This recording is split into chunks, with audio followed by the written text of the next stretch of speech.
ఎట్లా చేసుకోలేదు అందరికీ ఇట్లా ఇది కూడా ఆప్షన్ అంటే ఏమవుతుంది లబ్ధారులు కాంటాక్టే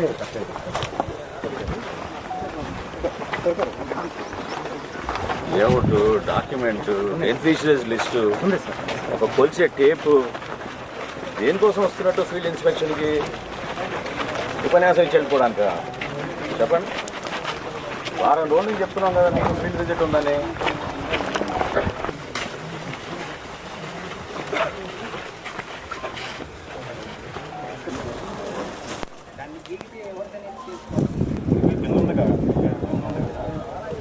నంబర్ మార్చాడు కదా, నంబర్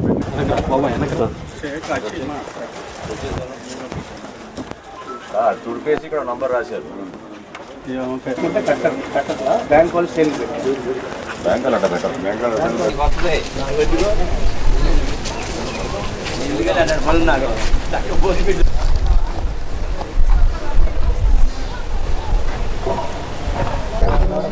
పని పని పని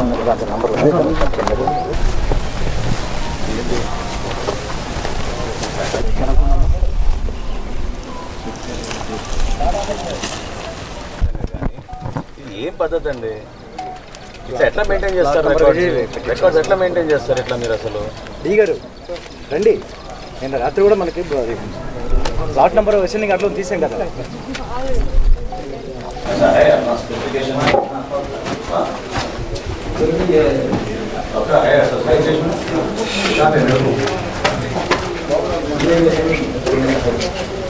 इनोवेटिव है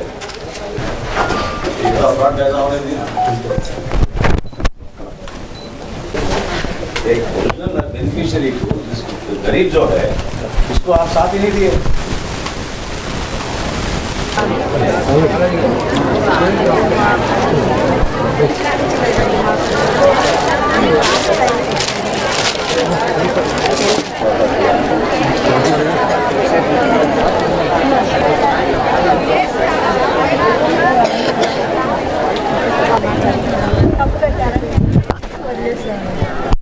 ఇప్పుడు కంప్లైంట్ ఇవ్వడానికి వచ్చింది. ఫస్ట్ బిల్ కూడా పడింది, వాళ్ళకే ఇచ్చేసాను డబ్బులు. డాక్టర్లో తీసుకొని డబ్బులు ఇచ్చాను. ఎవరు కట్టారమ్మా ఇది? కోటేశ్వరరావు గారండి కాంట్రాక్టర్. మీరు ఇచ్చారా దానికి కాంట్రాక్ట్? గవర్నమెంట్ తరఫున ఇచ్చాను నేను. డాక్టర్లో తీసుకొని కట్టమని వాళ్ళు 35,000 డాక్టర్లు తీసుకొని ఇచ్చాను. మామూలుగా ఫస్ట్ బిల్లు పడింది పునాది వేయటం. వాళ్ళు ఫోటో తీసుకున్నారు. ఫస్ట్ బిల్లు పడితే 47,000 సిమెంట్ కట్టల కింద 10,000 అన్నారు. 37,000 బిల్లు పడితే ఇచ్చేసాను.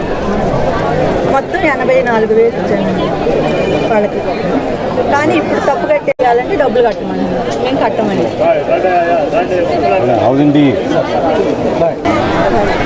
మొన్న కూడా వచ్చారు వీళ్ళందరూ వచ్చి ఇక్కడ కొలతలు వేసి తెలియాలి. మొన్న కూడా తిరుగుతానే ఉన్నారు. చంద్రబాబు అర్బన్లో రూరల్ వాళ్ళు కూడా ఇచ్చారా? ఎక్కడ కరువైంది? సిరిపురం అంతా చాలదా? 300 ఎకరాలు చాలవా అండి? అర్బన్ లేఅవుట్లోకి ఎందుకు పెట్టారు వీళ్ళ పేర్లు?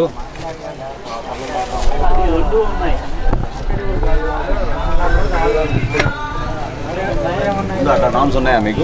అంటే అప్పుడు ఈ ఊరు వాళ్ళందరూ మాకు దగ్గర ఊరు పక్కన ఉంది. ఈ లేఅవుట్లో ఎక్కడ ఇచ్చారా? ఈ ఊరు వాళ్ళందరూ తీసుకెళ్ళి అక్కడ పడేశారు కదా. ఇక్కడ కూడా ఉన్నారు సార్. 127 మంది ఈ లేఅవుట్లో ఉన్నారు సార్. అప్పుడు లాటరీలో వేశారు సార్. అందరినీ లాటరీ తీసేపడికి కొంతమంది దాంట్లో వచ్చారు, కొంతమంది ఇంటికి వచ్చారు సార్. ఇక్కడ 127 మంది వచ్చారు. నాకు ఫండమెంటల్ క్వశ్చన్ ఆన్సర్ చేయండి. ఎవరు ఇచ్చారు మీకు అథారిటీ? నేను కదా సార్ అప్పుడు మన మున్సిపాలిటీ నుంచి లిస్ట్ పెట్టి టోటల్గా కలిపి ఒకే లాటరీ తీసాను. నేను మిమ్మల్ని అడుగుతున్నా క్లియర్గా, మీకు ఎవరు ఇచ్చారు అథారిటీ మిక్స్ చేయడానికి? మేము చేయలేదు సార్. మేము వచ్చిన తర్వాత ఉన్న ప్లాట్ పక్కన కన్స్ట్రక్షన్ చేస్తాం సార్ హౌసింగ్ బట్టి. ఇక సైట్స్ ఇవ్వటం కానీ లాటరీ తీయటం. అసలు వచ్చారా? ఎక్కడ? ఇది మీరు కమిషన్ గారు ఒక కమిటీ ఫామ్ అయ్యి సార్ ఇది లోతుగా కొంచెం ఎగ్జామిన్ చేసి దాని గురించి నోట్ ఇవ్వండి నాకు. ఓకేనా? ఆ ఫైల్స్ అన్నీ మీ దగ్గర ఉన్నాయి. మన కూడా తహసీల్దార్ తీసుకొచ్చారు. బేసికల్గా లేఅవుట్ చేసినప్పుడు ఏ విధంగా ఇక్కడ కుట్ర జరిగింది, ఎన్ని ఎకరాలు తీసుకున్నారు?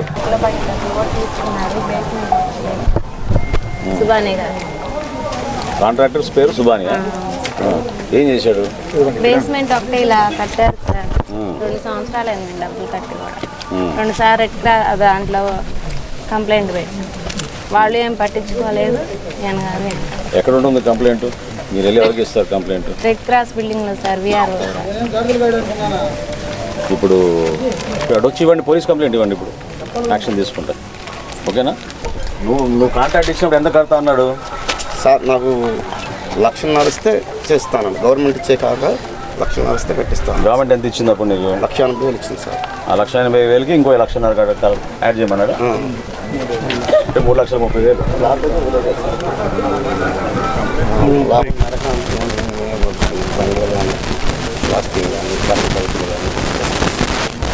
ఎవరికైతే ఇళ్ల స్థలం ఉంది అని చెప్పారు కానీ చూపించలేదు, వాళ్ళకి 2-3 కౌంటర్లు ఏర్పాటు చేసుకున్నాం రేవడి నుంచి.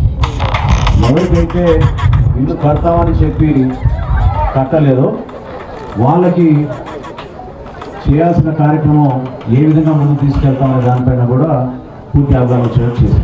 ఎవరిని ఎక్కడ చూసినా కూడా అధికార యంత్రాంగం నుంచి సరైన సమాధానం రాలేదనే ఆవేదన, బాధ చాలా మందిలో ఉంది.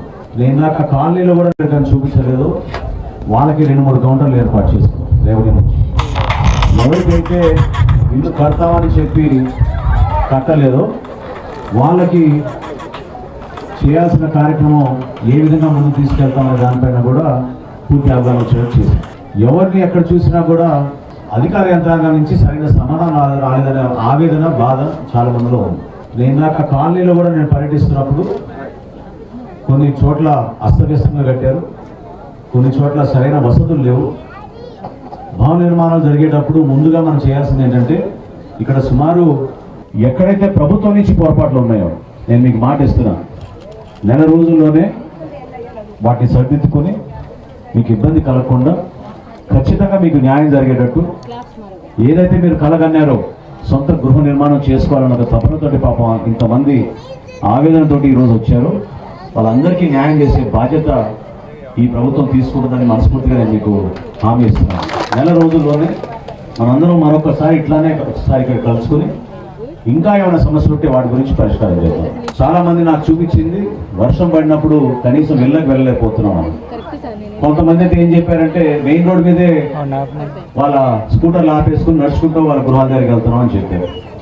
చాలా మంది మహిళలు ఆవేదన పడింది, కనీసం వీధి దీపాలు లేవని. ఇది కొన్ని చోట్ల ఏమో లైట్లు ఉన్నాయి కానీ వెళ్ళడం లేదు, కొన్ని చోట్ల అసలు ఇంకా కనెక్షన్ ఇవ్వలేదు. మీరు వీళ్ళు హడావిడిగా వాళ్ళు దోచుకోవడానికి చేసిన కార్యక్రమం తప్ప పేదవాళ్ళ కోసం చేసిన కార్యక్రమం కాదు. 399 కోట్ల రూపాయలతోటి భూములు కొన్నారు. పూర్తిగా కమిషనర్ గారికి హ్యాండ్ ఓవర్ చేయాలి అర్బన్ హౌసింగ్ కింద. కానీ కావాలని కొంతమంది దాంట్లో చేర్చి గ్రామీణ ప్రాంతాల నుంచి కూడా తీసుకొచ్చి వాళ్ళ సొంత మనుషులు పెట్టుకున్నారు. ఎందుకంటే మున్సిపాలిటీ నుంచి మనం రోడ్లు వేయడానికి సిద్ధమైన లేఅవుట్లోనేమో గ్రామీణ ప్రాంతాల నుంచి వచ్చిన లబ్ధిదారులు ఉన్నారు, వేరే గ్రామాల నుంచి వచ్చిన వాళ్ళు ఉన్నారు. పేదవారికి సంబంధించిన గ్రామస్తుల్ని మాత్రం తీసుకెళ్ళి ఎక్కడో పాడేశారు, వాళ్ళకి మాత్రం న్యాయం జరగలేదు. ఎవరైతే భూములు ఇవ్వడానికి ముందుకు వచ్చారో రైతులు 90 లక్షలు, కోటి రూపాయలు పెట్టి భూములు కొన్నారు వాళ్ళు. ఇది ఖచ్చితంగా సమగ్రమైన విచారణ జరగాలి. నేను తహసీల్దార్ గారు చెప్పాను, దీనిపైన ఎంక్వైరీ వేస్తాం. ఎవరైతే ఆ విధంగా వివరించారో వాళ్ళపైన యాక్షన్ ఖచ్చితంగా తీసుకుంటాం ప్రభుత్వం అని చాలా స్పష్టంగా చెప్తున్నాం. జాగ్రత్తగా మీరు డ్రైనేజ్ వ్యవస్థను ఏర్పాటు చేసుకోవాలి. రాబోయే రోజుల్లో నేను మీకు మాట ఇస్తున్నాను, ఖచ్చితంగా ఇది ఒక ఆదర్శవంత కాలనీగా మనం మార్చుతాం. చాలా బాగా చేద్దాం. కొంచెం సమయం ఇవ్వండి, నిధులు తీసుకొస్తాను, రోడ్లు వేద్దాం, మీకు కాలువలు కట్టిద్దాం. అదేవిధంగా పాపం చాలా మంది పేదవాళ్ళు ఈ రోజు కట్టుకోలేని పరిస్థితిలో ఉన్నారు. ఎవరికైతే కొంచెం ఆర్థికంగా బలంగా ఉన్నారో వాళ్ళందరూ కట్టేసుకున్నారు. కొంతమంది అనుకోకుండా డబుల్ ట్రిపుల్ కూడా కట్టేశారు. మరి వాళ్ళ పేదవాళ్ళ కేటగిరీలు ఎట్లా ఉన్నారో మనకు తెలియదు కానీ కట్టుకున్నారు. సో ఎట్టి పరిస్థితుల్లో కూడా నేను మీకు మాట ఇస్తున్నాను, మార్చి కల్లా దాదాపు కొత్తగా మనకు వచ్చిన లేఅవుట్లో భాగంగా 1900 లబ్ధిదారులు మనం గుర్తించి అదనంగా మాట ఏదైతే మేము ఇచ్చామో ఆ రోజున దాన్ని 100% నిలబెట్టుకుంటాం. ఈ కాలనీలో కూడా అదే విధంగా ఈరోజు మేము 3 కాలనీలు పెట్టుకున్నాం సందర్శన. మొట్టమొదటిది పెదరావుడు, ఇక్కడ చాలా పెద్ద లేఅవుట్ ఇది, 78 ఎకరాల్లో కనీసం మౌలిక సదుపాయాలు సరిగ్గా వీళ్ళు ఏర్పాటు చేయలేదు. వాళ్ళు చేసిన పొరపాటు అది. మొట్టమొదటి 38 కోట్ల రూపాయలు శాంక్షన్ చేశారు, కానీ మౌలిక సదుపాయాలు ఏర్పాటు చేయలేదు. రోడ్లు కానివ్వండి, అంతర్గత రోడ్లు వేయాలి, వీధి దీపాలు వేయాలి. మీకు ఆ సౌకర్యం కల్పించినప్పుడే మీరు కట్టుకోగలుగుతారు. లేకపోతే రేపు కాంట్రాక్టర్ కూడా వచ్చి కట్టమంటే ఎట్లా కట్టగలుగుతారు చెప్పండి? ఆ బురదలో నీళ్ళు కట్టలేడు. కాబట్టి ముందుగా ఆ వ్యవస్థని మార్చే బాధ్యత మీరు తీసుకోవాలి. ఎవరు ఎన్ని ఇల్లు తీసుకున్నారు, ఎక్కడ కట్టారు, ఎన్ని పూర్తి అయినాయి, ఎందుకు పూర్తి కాలేదు, పూర్తి కాని లబ్ధాలకి మనం ప్రభుత్వం నుంచి అండగా ఉండాలి. నాయకత్వం కాదు, ప్రభుత్వం తీసుకోవాలి బాధ్యత. మనం నిలబెట్టి కట్టించాలి. ఎట్టి పరిస్థితుల్లో కూడా ఇల్లు పూర్తి అయ్యేటట్టు మనం వేసవి కాలం కల్లా వాళ్ళకి ఉగాది పండుగ కల్లా వాళ్ళకి గృహప్రవేశం చేసేటట్టు మనం ఏర్పాటు చేద్దాం. వారం రోజుల్లో ఇక్కడ ఎట్టి పరిస్థితుల్లో కూడా ఎవరు కూడా వచ్చి మద్యం కానీ గంజాయి కానీ సేవించే ప్రసక్తి లేదని మీకు మాటిస్తున్నాను. కొంతమందికి పట్టాలు ఇచ్చి తెల్ల ఇంకేసేసి చెరిపేసి సరిహద్దులు మార్చేశారు. దుర్మార్గం అది. కావాలని కొంతమందికి వాళ్ళు లబ్ధి ఖర్చు చేకూర్చుకున్నారు. వాళ్ళు పార్టీల పరంగా కొంతమందిని చూశారు. అది ఇంకా అన్యాయం. ఇందాక ఒక పెద్ద ఆయన నాకు చెప్తున్నాడు, కేవలం నేను పలానా పార్టీ అని చెప్పి నాకు ఇవ్వలేదని చెప్పాడు. అందరినీ సమానంగా చూస్తాం, అందరికీ న్యాయం జరిగేటట్టు చేస్తాం. ఏది చేసినా రేపటి రోజున మా ప్రభుత్వం నుంచి ఈ విధంగానే బహిరంగ కార్యక్రమం చేసి అందరి ముందే లబ్ధాన్ని గుర్తించి మీ అందరికీ న్యాయం చేసేటట్టు చేస్తాం తప్ప కొంతమంది కోసమే ఈ ప్రభుత్వం పనిచేయదు. ఖచ్చితంగా ఈ కూటమి ప్రభుత్వం రాష్ట్రాన్ని అభివృద్ధి పందాల ముందుకు తీసుకెళ్తాం. హెల్ప్ డెస్క్ ఏర్పాటు చేసి మీ కార్యాలయం దగ్గరనే వచ్చిన ప్రతి ఒక్కరికి సమాధానం చెప్పేటట్టు, వాస్తవ పరిస్థితి ఏంటో మీరు కంప్యూటర్లో ఆన్లైన్ చూసుకుని వాళ్ళకి భరోసా ఇచ్చేటట్టు మీరు ఆ చర్యలు తీసుకోవాలి. 6 కౌంటర్లు కూడా మీరు కొంచెం జాగ్రత్తగా ఒప్పిగా మీరు ఆ కాగితం ఇస్తే ఇవన్నీ కలెక్ట్ చేసుకుని మీకు నేను ఇందాక మాట ఇచ్చినట్టు నెల రోజుల్లోనే మనం మరొకసారి ఇటువంటి సమావేశం ఇక్కడ ఏర్పాటు చేసుకుని